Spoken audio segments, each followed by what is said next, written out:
And we are back, and it's the 30th day of our 31-day countdown to Halloween. And today we looked at The Howling from 1981. This is rated R with a runtime of 1 hour and 31 minutes. This comes to us from director Joe Dante with writing credits to Gary Brandner, John Sayles, and Terence H. Winkless.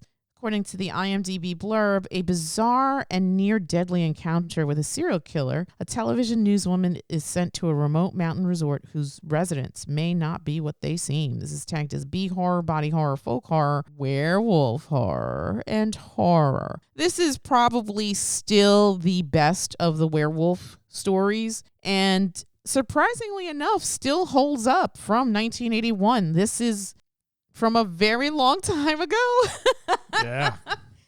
And watching it now, I was really impressed with it. I think the practicality of it, the flow of the story, the acting, the set pieces, the art direction, I thought it all still really, really, really held well. I agree. I haven't seen this film in forever. Yeah, same. So I was kind of wondering if it was just going to be just a cheesy mess. You know, sometimes things live better in nostalgia. Right. This actually, yeah, it did hold up. I mean, as an adult, you do notice things a bit more that you didn't really notice or care about when you were younger. Sure. You got to take that with it. There are some special effects that don't quite pass mustard now. But I will say, I remember watching this when I was a kid. And this came out when it felt like there was almost like a little bit of a werewolf renaissance around this time, because you had American Werewolf in London, and you had Wolfen. Oh wow, I hadn't thought about that. And but the thing about those movies is they were wolves. Even American Werewolf in London, which had the crazy transformation scene, he was still, at the end of it, he was basically just a big, giant, scary looking wolf. Whereas in this, it was a freaking wolf man. And this was the first time I saw a wolf man that I thought looked, oh my God, that thing looks cool. Because prior to that, whenever you saw a wolf man, it was like Lon Chaney. It was basically a guy who had that crazy hair disease that you see. They didn't really look that terrifying. I mean, when you look back at the Lon Chaney wolf man, he's a guy with hair on his face. Yes. This, he was... what's his name? Eddie Quist? Yeah. When Eddie Quist transforms, the creature at the end, he's got like a full wolf head, but the body of a man covered in fur, and they really went all out with those hands. The hands, the way they made the claws come out of the fingertips, and then afterwards when they're sort of like flexing their fingers, these really long fingers with claws, and they show his feet as he's walking. He's got the hind legs of a wolf, but he's walking just on the two of them. That looked great. Yeah, and honestly, that is what influenced later versions of what a wolf man should look like. Like all the wolfmen in those terrible Underworld movies, they wouldn't look the way they did if it wasn't for this movie. And a lot of other Wolfman movies where you see the complete transformation, that was it. This was where it came from. And I remember as a kid, that really impressed me. Not that the transformation of the wolf in American Werewolf in London wasn't bad, but the thing that always bothered me was he was a wolf. He wasn't a wolf man. He was a man who turned into just a complete wolf. And in Wolfen, it was basically just a pack of wolves. So yeah, this was special. And as far as like the story goes, I mean, it's a serviceable story. It's funny they have like this commune, from what I've read, that was supposed to be, they were making a satire of sort of self-help culture that was also something that was big back in the early 80s. Yeah. So there was that, and you know, you had Patrick McNee acting as the psychologist, and I laughed when I saw him because he's brutally murdered by a werewolf in Waxworks, which I love, which is hilarious. He gets his head pulled off. He's just like, oh my. I enjoyed this. There are some bits where you can see, like, when they're not really showing the full werewolf, it's just basically a hairy arm coming through a wall, that it doesn't look the greatest. I will say that. Yeah. It's just some guy wearing a wolf glove. They didn't go all out with the hands on that one. But otherwise, that transformation really sort of seals this movie and as a high point in werewolf movies. Yeah. According to IMDb trivia, and to sort of circle back to something you said, Rick Baker was originally doing the special effects for this movie, but left to do An American Werewolf in London, 1981, leaving the effect job for this movie in the hands of assistant Rob Bottin. Both this film and American Werewolf were released the same year, and both received praise for their makeup work. Mm-hmm. This is in a time before FX, or CG, I should say. Yeah, and that's what makes it even more impressive, especially the way they shot around making him walk around in that office when he like reveals himself to the reporter at the end there. That was really well done. And one thing I didn't realize, the werewolf Eddie Quist was played by Robert Picardo, who that guy? Yeah, the doctor from Star Trek Voyager. Right. That bald guy. Yeah. He's been in a ton of stuff. Oh, I didn't know that was him. Oh, that's him. He had hair. He's like always playing this sort of like intellectual, snobbish sort of character, and then in this one, he's a deranged psycho killer who turns into a werewolf. So another reason why this had a plethora of sequels, the budget on this baby was $1 million. The gross worldwide was a little under $18 million. So an amazing return on investment for an hour and 31 minutes. And there's some big names in this, but it's not overflowing, I guess. No, I mean, that old guy, that was like John Carradine or something, right? Mm-hmm. Who else is Patrick McNee. Chris Stone, who was Dee Wallace's husband. John Carradine, right? You said Slim Pickens is in it.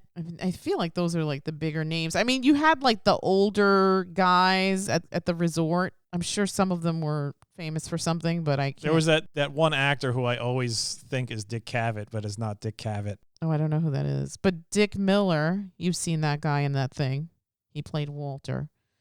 Was he the guy that was married to that lady? No, he was the guy that owned the occult bookstore. Oh, yes, Dick He's Miller. that guy in that thing. Like he's always been like that character actor that pops up every once in a while. So, he died a few years ago in 2019 at the age of 90, God bless. Yeah, he was the exposition guy who also, we got this box of silver bullets just laying around. Nobody came and picked up. You know that was going to come into play later. Yes. But yeah, I was really surprised. I want to say we saw this in the theater, but I don't remember. But it's one of those things that has been played ad nauseum during spooky season. So I've seen it many, many times. You know what, though? I don't feel this gets played a lot. The thing that like bothers me is that anytime I turn on the television and I pass by and I see on the info bar at the bottom, the Howling, it's always the Howling 6 or the Howling 4.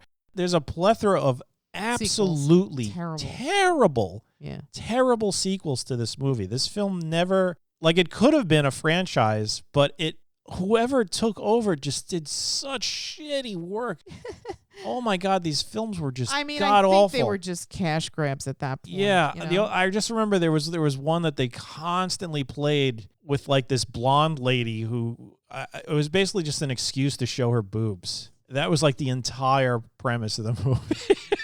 It was like, I'm a werewolf. Look at my boobs. Yeah. I still feel like it holds up though. It's really well this done. one does. This one moves does really well. The story is well thought out and makes sense. The characters, it's not horror unless people are making poor choices, but it still is within the realm of plausibility. Although I think while we were watching it, I was looking at you and I'm like, why doesn't she just get in her car and leave? What is wrong with this chick? Why? And then her friend comes to ultimately get murdered, which is like, well, that's kind of shite. Yeah. But I would say the only thing that I found, I'm fully willing to accept the stupidity of people in horror films. Sure. To a degree. This one was within that degree. Mm-hmm. The ending when she transforms. Mm-hmm. Oh, the way she looks. It's like you had all these cool You have werewolves. Eddie Quist's transformation, you have all the other cool looking werewolves. They look terrifying and vicious. They're wolves. And then she transforms and she literally looks like a Yorkie. It's like, what? She looked like a cute little Why show do you dog. look like a little Yorkie? Or a Pekingese. Yeah. Or something. And everybody is watching on the news. That was the thing that was funny about that, too. It was like, we have to show the people. The only way people are going to understand the danger that exists in the world is if we show them live on the news. And then she turns into a Yorkshire Terrier. And everybody watching the news is just like, hey, what's going on? And they're just like, the news lady just turned into a werewolf. Nobody gives a shit. They just don't care. The society by then is just so absolutely jaded. They don't even care that a news lady turned into a werewolf. They're just like, they're going for ratings. Which is true, because that's exactly what happened to the news. They don't give a crap about nothing. It's just about ratings now. I'm surprised. I mean, that kind of tracks even now. Yeah. It's too bad she didn't turn into a Nova Scotia duck-tolling retriever.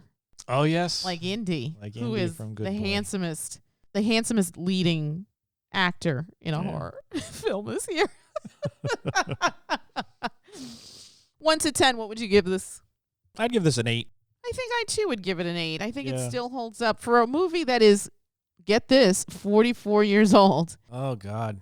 Yeah, I mean, the story is decent. It's well done, and moves great, looks good. That I would say that effect in the doctor's office when Eddie Quist transforms, that werewolf looked amazing. Really cool, and as I said, that was the first time I saw a werewolf on film that I thought, oh my God, now werewolves look cool. Mm-hmm. Prior to that, they just look like a hairy dude. Yeah. I mean, and they were wearing shirts and ties still.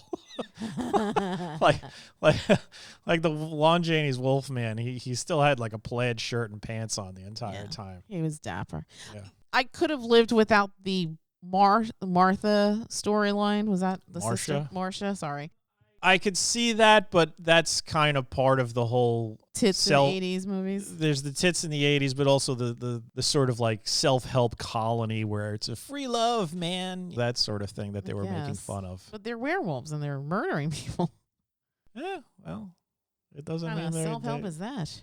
All right, so 8 and 8. Absolutely. I think we caught this on Prime, I believe. But it's also playing. Did we catch it on Prime? I believe so. And this is also playing on Fawesome and Tubi and to buy rent on Amazon. Okay. Definitely in spooky season. Yeah, probably check the gold standard of werewolf movies, The Howling. I actually like this more than American Werewolf. I did too. American Werewolf. Like the effects of the werewolf were cooler. The effects the effects looked a bit smoother. I don't know if I wouldn't say the story was shite. I just feel like the pacing was a lot slower in American Werewolf. I didn't like it. I think, didn't you buy me the DVD of that? And I was like, oh, this movie's horrible. Yeah. I wouldn't say horrible. I would just say the pacing is quite slow.